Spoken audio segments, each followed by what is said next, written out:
uzoqroq ko'rsam ko'raman, yaqinda ko'rmayapman deydi. Yolg'onchi biodobovkalarni sizga tavsiya qilishadi. Men deydi, avval deydi o'qishga ko'zoynak taqardim. Hozir ko'zoynaksiz o'qiy boshladim, lekin odamlarning yuziga qarasam, ko'zim xiralasha boshladi deydi. Bu albatta kataraktani belgisi hisoblanadi. Lekin gavhar, sifatli gavhar qo'yishni aytsangiz, deydi, men deydi, oddiy gavhar qo'ydiray, ko'rib yursam bo'ldi deydi. Lekin mazza qilib, komfortda yashab, ko'rib yurish qandoq?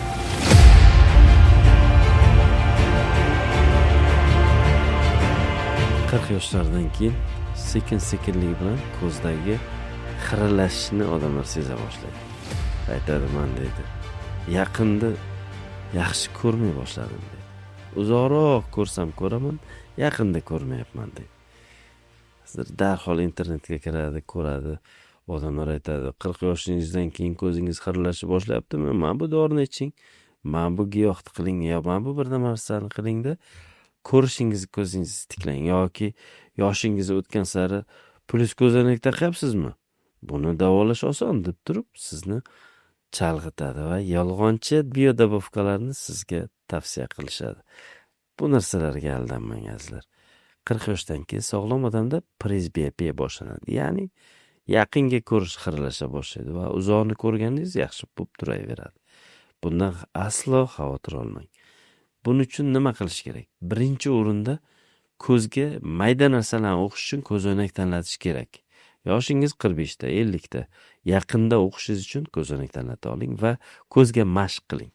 Siz bizga yozing, biz sizga har qanaqa ko'z mashqlarini tashlab beramiz. Ko'zni haqiqiy ko'rishini ko'taradigan. Bu narsadan xavotir olish kerak emas. Va ko'zni mashqlaridan bilan birga tennis o'ynashni yo'lga qo'ying. Raketka sharik oling, xoh siz erkaksiz, xoh siz ayolsiz. Lekin tennis o'ynash kerak. Nastoyli tennis, ya'ni qo'l stol tennisini o'ynash yaqinga ko'rishni tiklaydi. Bunga ishoning azizlar. Ko'zni o'ngga, chapga, tepaga, pastga qaratish harakatlari, ko'zni sekingina bosgan holatda ko'zni massaj qilish va ko'zni har zigzag qilib turib harakat qilishlar. Ko'zni har bir burchakka qaratib harakat qilishlar. Ko'zni qattiq yumib, qattiq ochish va shunga o'xshash juda ham ko'p bizni ko'z mashqlarimiz bor. Buni sizga albatta izohlarda ko'z mashq deb yozib qoldiring. Biz sizga bu mashqlarni tashlab beramiz. Azizlar, agar sizda ham shunaqangi muammo bo'lsa, zudlik bilan ko'z shifokoriga borib murojaat qiling. Ko'zingizda glaukoma, katarakta va boshqa kasalliklarni aniqlatiring. Agar bular yo'q bo'lib, faqatgina sizga presbiyopiya, ya'ni yaqinga ko'rish xiralashishi bo'lsa, bundan cho'chimang. Buni mashqlar va o'qishga yaxshi ko'zoynak tanlash bilan bartaraf qilishingiz mumkin. Agar ko'p mashq qilsangiz, plusingiz oshib ketish xavfi sizda kam bo'ladi va ko'zingizdagi plusingiz kamayishi ham ehtimoldan xoli emas. Agarki ba'zi holatlarda ko'ramiz, 40 yoshdan keyin sekin-sekinlik bilan gavharni qota boshlaydi. Gavharni kapsulasida xiralash, gavharni ichki qismida xiralashlarni ko'p uchratamiz. Bu narsani katarakta deyiladi. Bundan ham cho'chimang. Ba'zilar 50 yoshda, ba'zilar 60 yoshda kelishadi.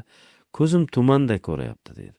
Men deydi, avval deydi o'qishga ko'zoynak taqardim. Hozir ko'zoynaksiz o'qiy boshladim, lekin odamlarning yuziga qarasam, ko'zim xiralasha boshladi deydi. Bu albatta kataraktani belgisi hisoblanadi. Kataraktada eng yaxshi yechim bu dori emas. Bu ko'zoynak emas. Bunda yangi sun'iy gavhar qo'yish, sifatli gavhar qo'yish hisoblanadi. Hozirgi paytda trifokal, ya'ni multifokal gavharlar juda ham keng tarqalgan. Edof gavharlar tarqalgan. Ko'zdagi o'sha uzoqni, yaqinda ko'rishni ta'minlaydigan maxsus gavharlarimiz bu sizni ko'rishingizni tiklab beradi. Inshaalloh siz yaxshi ko'rasiz va bu agarki ko'zingizni tubida o'zgarish bo'lmasa, o'z umringizda oxirigacha ham bu gavharlar xizmat qiladi.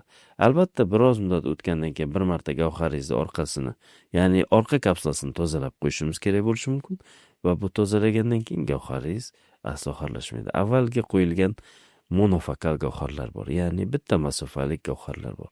Hozirgi bo'lsa hamma masofani ko'radigan gavharlar ancha ommalashib, rivojlanib ketdi. Rivojlangan davlatlarda ham bu gavharlar hamma rivojlangan davlatlarda ham yaxshi rivojlandi. O'zbekistonda hozir butun dunyoda qo'yiladigan eng sifatli, eng zo'r gavharlarni O'zbekistonda qo'yiladi. Xususan ko'z-nur klinikasida ham biz birinchilardan bo'lib bir necha gavharni O'zbekistonga birinchilardan bo'lib qo'ygan klinikalardan biri hisoblanamiz. Hozir ham bir yangi gavhar keldi. Birinchi ikkita bemorga inshaalloh u gavharni ham qo'yamiz. Ya'ni sizni komfortingiz uchun, sizni ishingizda, faoliyatingiz uchun biz siz uchun gavhar tanlab beramiz. Kasalligiga qarab turib. Ya'ni ko'zda qo'shimcha kasalligiga, umumiy kasalliklarga qarab ham gavhar tanlaymiz. Ba'zida ko'zda astigmatizm bo'ladi. Ko'zda shoh pardalari qiyshiq bo'ladi. Ba'zida biz bunaqa holatlarda astigmatik torik gavharlar qo'yishni ham biz klinikada yo'lga qo'yganmiz va biz buni Farg'onada ham, Samarqandda ham bu operatsiyalarni o'tkazib kelmoqdamiz. Eng ko'p albatta Toshkent shahrida ko'z nuri klinikasida har kunlik muolajalarimizdan biri hisoblanadi. Agar sizda ham shunaqa ko'zingizda tuman bo'la boshladimi, ko'zingiz xiralashib boshladimi, uzoqdagi narsalarni ko'rishingiz xiralasha boshladimi, albatta keling, ko'z nuri klinikasida to'liq tashxisdan o'ting. 3-4 soatlik tekshirishdan keyin sizga aniq to'liq tashxis qo'yamiz inshaalloh va ko'zingizni ko'rishini tiklab beramiz. Ba'zida kelib qolishadi, bitta ko'zlar juda ham ko'rmaydi, ikkinchi ko'zda ko'rish xiralasha boshlagandan keyin keladi. So'rasangiz, "Ey bolam, ancha yil bo'ldi, 2 yil, 3 yildan beri bir ko'zim bilan yaxshi ko'rmayman. Vaqtimiz bo'lmaydi, bolalarning ishi ko'p yoki shunga o'xshash juda ham ko'p oilaviy muammolar bilan bemor kelib qolishadi." Bunaqa qilib yurmangizlar. Kataraktadan keyin vaqtida davolamasangiz, gavhar ko'z ichiga cho'kib ketishi mumkin. Gavharingiz keyin siz xohlaganda yaxshi ko'rishni ta'minlay olmasligi mumkin.